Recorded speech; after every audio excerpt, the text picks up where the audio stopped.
उजास Aditya Birla education trust द्वारा संचालित सेवा संकल्प संस्थान व socio culture and education organisation द्वारा रामगढ़ ब्लॉक के सूफी में चलाया गया महिलाओं व लड़कियों के लिए माहवारी के बारे में जागरूकता अभियान। माहवारी health experts advocate Sukhpreet Kaur national secretary सेवा संस्थान ने महिलाओं को जागरूक करने का काम किया और बताया कि पीरियड के दौरान प्रॉपर हाइजीन न होने के कारण पीसीओडी, कैंसर, रिप्रोडक्टिव सिस्टम में प्रॉब्लम तथा इंटरनल इन्फेक्शन होने की संभावनाएं होती हैं। उन्होंने बताया कि पहाड़ की महिलाएं काफी मेहनती होती हैं और उनको थोड़ी सी जागरूकता की जरूरत है, जिससे कि वह अपने स्वास्थ्य का ध्यान खुद रख सकती हैं। देखिए पूरी खबर वेद प्रकाश आर्य की UK 24x7 न्यूज के लिए नैनीताल से। आप हैं सुखप्रीत कौर जी, जो कि नेशनल सेक्रेटरी सेवा संकल्प की, और मैं उनसे भी हम जानने की कोशिश करते हैं कि मैम आज आप यहाँ पर रामगढ़ के सूपी ग्राम सभा में उपस्थित हैं, तो इस तरह के जो काम हैं आप कब से कर रही हैं? सर, ये हमारी जो संस्था है सेवा संकल्प, ये बेसिकली लखनऊ से रजिस्टर्ड है। हमारे जो फाउंडर हैं मिस्टर शिव कुमार श्रीवास्तव जी, तो उन्होंने अपने एक फ्रेंड सर्कल के साथ में जो है 1992 में शुरू की थी। ऐसे तबके को सहयोग करने के लिए जिनको कोई रास्ते नहीं दिखते हैं, पढ़ाई छूट जाती है बच्चों की, तो बेसिकली गरीब बच्चों को पढ़ाने के लिए ये हमारा प्रोग्राम स्टार्ट हुआ था 1992 में। और आज तक भी अभी तक हमने कोई गवर्नमेंट एड नहीं लिया है। हमारे डोनर्स जो हैं, जो हमें सहयोग करते हैं, जो वेल ऑफ हैं, उसी से हमारे मतलब जितने बच्चे हैं, अभी हम लोग यूपी, उत्तराखंड, पंजाब में एजुकेशन सेंटर्स चला रहे हैं जिसमें गरीब बच्चे पढ़ पा रहे हैं। वोकेशनल ट्रेनिंग सेंटर्स है जिसमें महिलाओं को जो है कोई ना कोई काम सिखा करके हम लोग सक्षम बनाने का प्रयास कर रहे हैं, और चैरिटेबल डिस्पेंसरीज भी चल रही हैं। अच्छा जी जी। आपका कहना है कि ये 3 स्टेट्स में काम कर रहे हैं और बच्चों को निःशुल्क शिक्षा देते हैं, महिलाओं के बारे में जो एजुकेशन है वो भी देते हैं। मैम, अभी तक जो तीनों स्टेट में आपके कितने जैसे इस टाइप के विद्यालय और इस टाइप महिलाओं को जो ट्रेनिंग देने के कितने सेंटर खुले हुए हैं? सर, करीब हमारे 23 सेंटर्स हैं टोटल अभी, जिसमें 6 सेंटर्स हमारे बच्चों को फ्री एजुकेशन सेंटर जो है हमारे लखनऊ में हैं।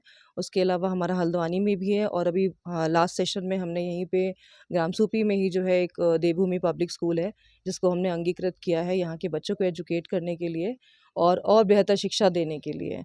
और साथ में यहाँ की महिलाओं को यहाँ तक आज सब लोग जो इकट्ठा हुए हैं सबके प्रयास से, वो भी ये है कि एजुकेशन के साथ में इनको हम स्वरोजगार प्रशिक्षण भी दें, क्योंकि वैसे तो महिलाएं बहुत व्यस्त रहती हैं और पहाड़ की महिलाएं तो इतना बिजी रहती हैं, इतनी समस्याएं फेस करती हैं, चाहे शारीरिक परेशानी हो, चाहे मेंटल परेशानी हो, लेकिन अपनी हर समस्या को किनारे रख के काम करती रहती हैं। तो हम लोग चाहते हैं कि यहाँ की महिलाओं में भी इतने गुण छुपे हुए हैं, आगे बढ़ें, कुछ करें। आपका कहना है कि अभी तक जो है 23 स्कूल जो इन्होंने तीनों स्टेट्स में चलाए हैं, और यहाँ सूपी में भी एक स्कूल इनका चल रहा है। मैं कैमरामैन को रिक्वेस्ट करूँगा कि थोड़ा सा महिलाओं की जो संख्या है उसको दिखाएं आप। काफ़ी हमारी जो माता बहनें हैं यहाँ पर उपस्थित हैं। मैम, ये जो आज यहाँ पर आप उपस्थित हुए हैं, ये किसी ने आपको बुलाया था या आप खुद यहाँ पर आपका एक स्कूल यहाँ पर चलता है, ऐसे आपको यहाँ पर आने का मौका मिला? सर, इस काम का सबसे पहला श्रेय तो हमारे एक बहुत सीनियर एडवोकेट हैं इलाहाबाद के, हमारे TP सिंह अंकल जी, जिनका पास में एक रिसोर्ट भी है। हम लोग अक्सर यहाँ आया जाया करते थे। यहाँ आते आते जो है फिर उसके बाद में हमारा संपर्क बना गांव के लोगों से, यहाँ के ग्राम प्रधान कृष्णा मेहता जी से। उन्होंने फिर गांव की महिलाओं और गांव के लोगों की समस्याओं पे चर्चा करी। फिर हमने पिछले सेशन मई जून में आकर के हम यहीं पे हम लोगों ने कोकिल बना में हम लोग रहे 3-4 दिन, और सच में जो चीज़ें देखी हैं ना, उस समय हमारे दिमाग में क्लिक कर गया था। मैं और मेरे साथ अनीता मैम थी, लवलीन मैम थी, हम लोगों ने आके जो मतलब प्यार देखा, प्यार के साथ में महिलाएं जुटी पड़ी हैं बेचारी, आँख खोलते ही और आँख बंद करते ही काम में लगी हुई हैं। तो हमें लगा यार कुछ चीज़ें हैं इनमें छुपी हुई जो बाहर आनी चाहिए। और सबसे बड़ी बात ये कि आज के प्रोजेक्ट का जो मिशन है, ये आदित्य बिरला एजुकेशन ट्रस्ट ने हमें जो सहयोग किया है, इनका उजास प्रोग्राम है, जिसमें जो समाज की लड़कियां हैं, हमारी महिलाएं हैं, जो भी ये महामारी के समय पे परेशानियां फेस करती हैं, दर्द हो रहा है, काम कर रही हैं। यहाँ पहाड़ में हमने देखा ऐसे दिनों में इनको घर से बाहर कर दिया जाता है, घर में अलाउ नहीं किया जाता, जानवरों के संग बांधा जाता है, ठीक है, लेकिन बाकी सारे काम करेंगी वो, सिर्फ वो किचन में नहीं आएंगी, मंदिर में नहीं आएंगी। तो उजास का जो ये कार्यक्रम है, इसका मेन हमारा कह लीजिए मोटिव यही है। हमें बहुत सहारा मिला इनके संग जुड़ करके कि हम इसको गांव-गांव तक, स्कूलों के माध्यम से सब तक ये पहुंचाएं कि भाई ये कोई ऐसी बीमारी नहीं है, ऐसी कोई चीज़ नहीं है कि आपको घर से अलग करना पड़े। जब सारे काम कर रही है महिला, तो उसको तो स्वच्छ रहना चाहिए, स्वस्थ रहना चाहिए। तो आज का कार्यक्रम यही है कि हमारी जितनी भी महिलाएं, बच्चियां यहाँ इकट्ठा हुई हैं, एटलीस्ट हम उन्हें जागरूक करें। हम बुजुर्गों से झगड़ा करने के लिए नहीं कह रहे हैं, बट एटलीस्ट जितने हमारे लोग यहाँ इकट्ठा हैं वो जागरूक हो, वो आगे आने वाली पीढ़ी को एक अच्छा मैसेज दें। आपने बताया कि यहाँ की जो बहनें हैं, माताएं हैं, जो पीरियड के टाइम पे उनको घर से बाहर कर दिया जाता है। हाँ, बिल्कुल ये सही है। मैं भी इस बात से एग्री करता हूँ, क्योंकि ये किसी मतलब वो कहीं से ख़रीद के नहीं लाए हैं। ये नेचुरल प्रोसेस है और भगवान का दिया हुआ है। और इस मतलब इसमें यहाँ देवभूमि है, यहाँ की परंपरा ही ऐसी है पहले से ही, तो इसको सुधारने की ज़रूरत है। और यहाँ जो भी हमारी माताएं बहनें हैं, उस पीरियड में ना तो किचन में जा सकती हैं, बाहर के काम सारे करवा लेंगे, या तो फिर बाहर के काम भी उनसे ना करवाएं। ये भी अच्छा है कि 3 दिन 4 दिन जो है छुट्टी है, तो पूरी छुट्टी देनी चाहिए पूरे साल में। कम से कम 12 को 48 दिन तो उनको रेस्ट मिले, जबकि हर महीने में 3-4 दिन जो है बाहर रहते हैं, तो काम तो सारे ही करने हैं। हाँ हाँ, तो रेस्ट मिलना चाहिए, ये भी अच्छी बात है। और दूसरा आपका ये कहना था कि जो इस बारे में जो अवेयरनेस है वो बहुत कम है। अवेयरनेस जो है बहुत होनी चाहिए, हमारी माताओं को भी, बहनों को भी। और अवेयरनेस होगी तो अपनी हेल्थ का वो खुद ख्याल करेंगे। अगर उनको कोई तकलीफ़ है तो वो अपने जो नियरेस्ट डॉक्टर है उसको बता सकते हैं।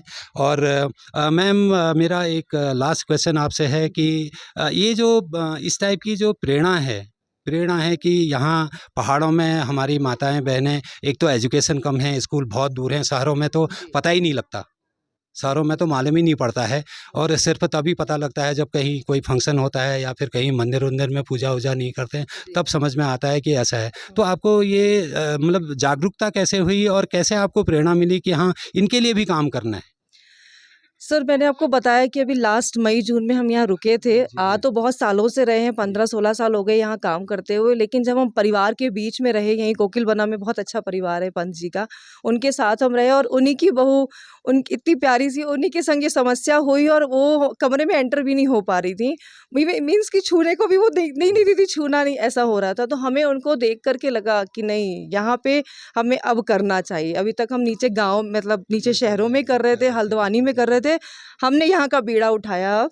मैं आपसे एक बात पूछना चाहता हूँ। मैं बाकी बातें तो मैंने सबसे कर ली हैं। आपसे मैं जानना चाहता हूँ कि जैसे ही आप ये गाँव के परिप्रेक्ष्य में आते हैं, शहरों में तो आपको इतना ज़्यादा नहीं झेलना पड़ता होगा। जैसे-जैसे आप गाँव में पहुँचते हैं, तो यहाँ पर आपको किस तरह की परेशानियों का सामना पड़ता है? क्या यहाँ की जो हमारी माताएँ बहनें हैं, उनको शिक्षा की कमी है या समझ की कमी है, या फिर उनको जो बताना है, जो चीज़ एक्चुअली नॉलेज होनी चाहिए, उस चीज़ की कमी है? हाँ, एक्चुअली शिक्षा की कमी तो है और शिक्षा नहीं है, इसलिए बहुत सारी बातें उनको पता ही नहीं है।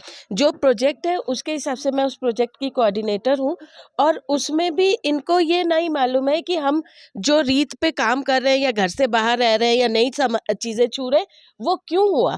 पुराने ज़माने से रीत चली आ रही इसलिए, क्योंकि अब जो साइंस ने इतना तरक्की करी या एजुकेशन के हिसाब से इतनी सारी चीज़ें खुल के आई, तो वो रीजंस इनको मालूम नहीं है, इसलिए ये उसी लीक पे कर रही है। दूसरा, काम की दिक्कतें हैं, यहाँ पे उतनी सुविधाएं नहीं है और बहुत सारा एक्स्ट्रा वर्क कर रहे हैं लेकिन उससे कुछ अर्न नहीं कर पा रहे। तो हम लोग सब चीज़ें कर रहे, कोशिश कर रहे हैं कि इनको एजुकेशन मिले, इनको साथ में काम करने का उत्साह मिले और अगर सीखने की सुविधाएं नहीं है तो वो हम लोग ऐसे प्रोजेक्ट्स पे काम करें जिससे इनको कुछ सीखने का मौका मिले, उससे ये कुछ अपना अर्न भी कर सकें। डॉक्टर साहब नमस्कार। स्वागत है आपका UK 24/7 न्यूज़ में। आप इस जो सेवा संकल्प संस्थान है, जो socio culture and education organisation, जो उज्जास की तरफ से, आदित्य बिरला एजुकेशन ट्रस्ट की तरफ से, आप कब से जुड़े हैं सर? एटलीस्ट सबको पहले मेरा नमस्कार। मैं इस सेवा संकल्प से एटलीस्ट 5 साल से जुड़ा पड़ा हूँ। इनकी जो सेवाएं हैं, मैं यहाँ पर एक डिस्पेंसरी के रूप में हल्द्वानी में देता हूँ। हफ्ते में 3 दिन वहाँ पर मैं सेवा देता हूँ। अच्छा, हफ्ते में 3 दिन आप हल्द्वानी में फ्री ऑफ कॉस्ट से सेवा देते हैं? हाँ, फ्री ऑफ कॉस्ट में हफ्ते में 3 दिन इन सेवा देता हूँ। अच्छा, सभी माताओं बहनों को सभी को देते हैं या जेंट्स को भी देते हैं? सभी को मैं यहाँ पर सेवा देता हूँ। अच्छा, सभी को आप हाँ, होम्योपैथिक डिस्पेंसरी है। आपकी होम्योपैथिक डिस्पेंसरी है हल्द्वानी में और आप हफ्ते में 3 दिन जो है फ्री ऑफ कॉस्ट जो है सेवा देते हैं। तो मतलब कभी ऐसा हुआ कि आपको मतलब जैसे गाँव में जाते हैं कोई परेशानी का सामना करना पड़ता है? गाँव में जाने में परेशानी का सामना, हाँ, कुछ कहीं-कहीं पे ये चीज़ें सॉर्ट होती हैं कि ये चीज़ें ठीक नहीं हैं। कुछ इसमें प्रॉब्लम्स बताते हैं कि ये चीज़ें हो रही हैं। डिफरेंट टाइप के सिम्पटम्स आते हैं। कुछ पेशेंट बताते हैं कि हमें ये चीज़ें समस्या आती हैं, तो उसको हम उसको उसके बारे में बताते हैं, तब उनका समाधान करते हैं। Thank welcome, sir. You are a senior citizen, and I'm very proud of you that you are available here. And welcome to UK 24/7 News. And sir, I want to know that how you just was connected with this organization. Thank you very much. You see, actually I am at Allahabad, but I have a farmhouse here in Paniali farm, Supi. So these people had been coming to me and they were residing at my place. So sometime I asked them that you should do something for hill areas, क्योंकि यहाँ पर बहुत आवश्यकता है। और विशेष रूप से जिस तरह से मैंने महिलाओं को यहाँ काम करते देखा, और बल्कि मैंने यहाँ के पुरुषों से कहा कि तुम लोगों से बहुत आगे हैं यहाँ की महिलाएं, और अगर ये महिलाएं ना हों तो शायद तुम लोग ना जी पाओ। तो मैंने इन लोगों को इनकरेज किया कि थोड़ा सा इन महिलाओं का काम करें। और मुझे अच्छा लगा कि यहाँ के जो लोग हैं वो अपने बच्चों को शिक्षा देना चाहते हैं। और कई लोगों का मैंने एडमिशन बाहर कराया, देहरादून में, इलाहाबाद में, लखनऊ में बच्चे पढ़ने जाते हैं। तो ये बड़ी अच्छी चीज़ है। तो ये NGOs के थ्रू ये लोग अवेयरनेस ला रहे हैं, तो इसलिए मैं अभी था तो मैंने कहा चलो मैं भी देखता हूँ कि तुम लोग क्या कर रहे हो। लेकिन मैं आप लोगों से, मीडिया से स्पेशली कहना चाहूँगा कि पहाड़ उत्तराखंड जिस कारण से बना था वो मकसद यहाँ पूरा नहीं हो पा रहा है, क्योंकि यहाँ पर दिल्ली और बाहर के लोग बहुत आ गए हैं और यहाँ के लोग पलायन कर रहे हैं और अपनी ज़मीनें बेच रहे हैं, वो उनको पैसे का लालच दे करके, जिसके वजह से जो उत्तराखंड बनाने का पर्पस था, जिसमें हम लोगों ने बहुत भागीदारी करी थी इलाहाबाद में कि ये बनना चाहिए, वो पर्पस यहाँ का ख़त्म हो रहा है। तो मैं मीडिया से, स्पेशली आप लोगों से ज़रूर ये रिक्वेस्ट करूँगा कि ये काम में कुछ गवर्नमेंट को रिस्ट्रिक्शन लगाना चाहिए कि यहाँ पे इंडस्ट्री डेवलप हो जिसमें महिलाएं काम करें, बच्चे काम करें, और यहाँ पे लोग फल का उत्पादन होता है। और मैं देखता हूँ यहाँ पे 4-5 रुपए किलो जो सेब यहाँ से इतनी मेहनत करके ये लोग पैदा करते हैं, वो हमारे प्लेन्स में 150-150 रुपए का बिकता है। तो क्यों नहीं सरकार इन लोगों का सामान, ये फल खरीद के और बाहर भेजती है? ये काम सरकार को करना चाहिए। पहले यहाँ पे होता था, कोई कंपनी थी रिलायंस की जो यहाँ से सेब वो फल खरीदती थी और बेचती थी। लेकिन हमें इस बात का अफसोस है कि जितना मेहनत ये लोग कर रहे हैं, इनका फल इन लोगों को मिल नहीं रहा है। Sir, you are advocate, senior advocate in Allahabad high court. तो कभी मतलब ऐसा आपको ऐसे कोई केसेस आपके महिलाओं के आए हैं आपके पास कि जो आपने फ्री ऑफ कॉस्ट लड़े हों? या मैंने बहुत केसेस यहाँ फ्री ऑफ कॉस्ट लड़े हैं। यहाँ पर ये मेहता जी जो हैं यहाँ के प्रधान हैं, ये बहुत ही एनर्जेटिक आदमी हैं और यहाँ का भी हिल का कुछ चक्कर चल रहा था, कुछ डिवीज़न की बात थी, तो वो मैंने सब फ्री ऑफ कॉस्ट, मैंने यहाँ के लोगों से कोई फीस नहीं चार्ज करता हूँ। और नैनीताल क्लब में, मैं नैनीताल हाई कोर्ट में मैंने कई केसेस में अपीयर हुए हैं। और जब भी किसी को ज़रूरत पड़ेगी तो मैं, हालांकि अब मैं 80 साल से ऊपर का हूँ, लेकिन फिर भी किसी को ज़रूरत पड़ेगी यहाँ पे लिटिगेशन में, तो मैं फ्री उनकी सेवा करने के लिए तैयार हूँ। Thank you sir. आप हैं senior advocate Allahabad high court mister TP Singh, जो कि जिनसे मैं अभी बात कर रहा था, और आपने बताया कि वो जो है यहाँ के लोगों के जितने भी केसेस हैं वो फ्री ऑफ कॉस्ट हैंडल करते हैं, और वो 80 साल के हैं, और ये बहुत ही अच्छी बात है sir. Thank you very much. परंपरा है जो यहाँ एजुकेशन की कमी है, जिस ढंग से ये नेचुरल चीज़ें हैं जो माताओं और बहनों में हमेशा होती हैं, ये कहीं से बोरो करके नहीं लाए हैं, ये इनबिल्ड हैं और नेचुरल प्रोसेस है।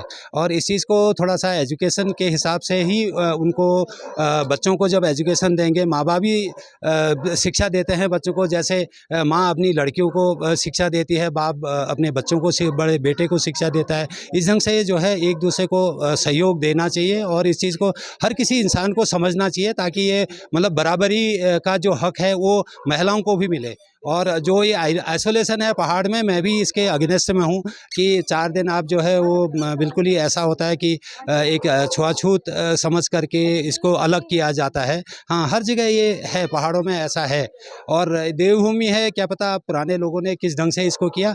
जैसे मैंने सुना था एक बार साईं बाबा की मैं स्पीच सुन रहा था, तो साईं बाबा बहुत बड़े भगवानी हैं वो, उनका कहना था कि इस पीरियड में महिला सबसे ज़्यादा स्वच्छ होती है, पीरियड में महिला जो है तो सबसे ज़्यादा स्वच्छ होती है। तो अब यहाँ लोगों को मतलब एक अलग सी भ्रांति है कि उसमें बताया जाता है कि ये अशुद्ध हैं करके, तो इसलिए 4 दिन उनको न घर में रहने दिया जाता है, घर से बाहर खाना भी अलग बर्तन होता है, पीने के लिए भी अलग बर्तन होता है, मतलब हर चीज़ जो है आइसोलेट होता है, जैसे ऐसा लगता है कि इनको कोरोना हो गया है, कि कोई छू नहीं सकता। ठीक है। मैं वेदप्रकाश आर्या UK 24/7 न्यूज़ के लिए अपने सहयोगी कैमरामैन विनोद के साथ भीमताल से।